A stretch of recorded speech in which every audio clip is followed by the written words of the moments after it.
naghahanap lang talaga ako ng extra pagkakakitaan before.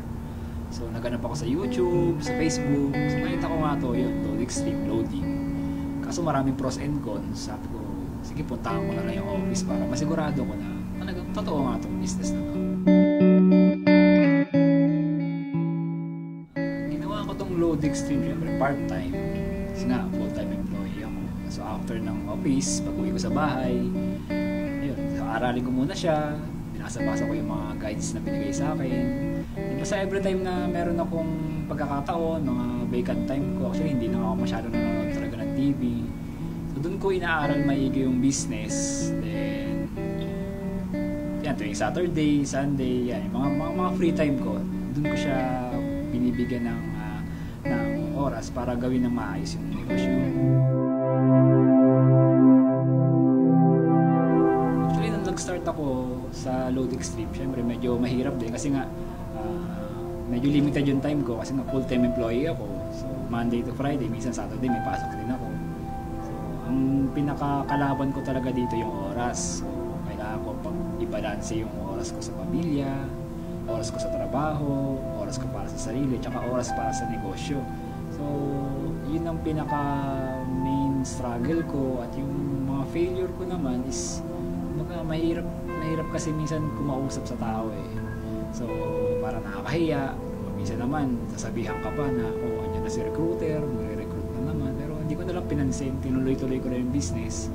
Kahit na minsan puwet ako, as long as masisigurado ko na every time or sa araw-araw, meron akong bagong natututunan sa negosyo. Ang main reason ko kaya ako ginagawa itong negosyo na to is, unang-una, kailangan ko talaga ng extra income eh. Kasi, kung sa sweldo lang ako talaga magre-rely, so kulang na kulang talaga yung pangangailangan ko sa family ko, sa sarili ko, yan, isang pang tuition ng kapatid ko, mga kailangan niya sa school.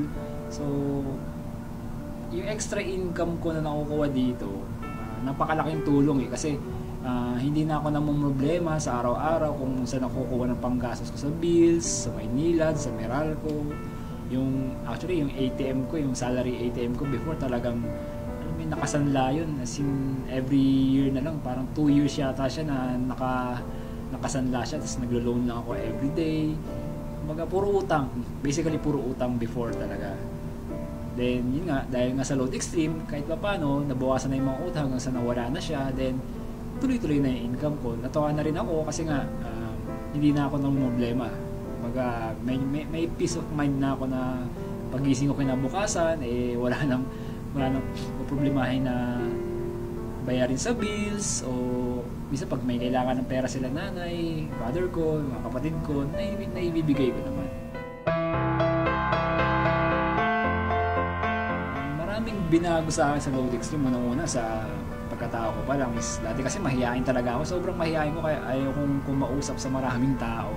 Kaya nga ako nag-engineering kasi ayaw ko sa sales.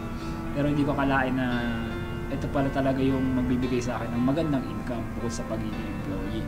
So, yun, yung pinaka-interpersonal relationship skills ko sa pagkikipag-usap sa mga tao, na-improve yun, and ang pinaka-magandang binago niya sa buhay ko is yung maging kampante ba, maging masaya, kasi nga wala ka nang problemahin sa mga gastusin mo sa araw-araw. Actually, yun naman talaga ang kailangan natin sa ngayon, di ba? Kaya nga tayo nagtatrabaho para kumita para sa pamilya natin. Ma-advise ko lang sa mga hindi pa member ni Load Extreme is i-grab nyo na yung opportunity, kasi minsan lang to, yung puhunan nyo dito na gagamitin, napakaliit lang pero ang laking income na maibibigay. Sabi ko nga sa mga iba pang existing members din, sabi niya, sir, ba't ganun? Malaki naman pala yung kinikita mo niya, ba't di ka pa mag-resign? Actually, yun nga yung main reason dun, kaya ayoko rin mag-resign. Gusto kong patunayan sa mga full-time employee, mga nagkatrabaho na hindi porket empleyado ka, hindi mo magagawa yung business, hindi malaki yung pwede mong kitain, kahit part-time mo lang ginagawa. I'm Best Tenorio, full-time employee, a building engineer, and a proud Load Extreme dealer.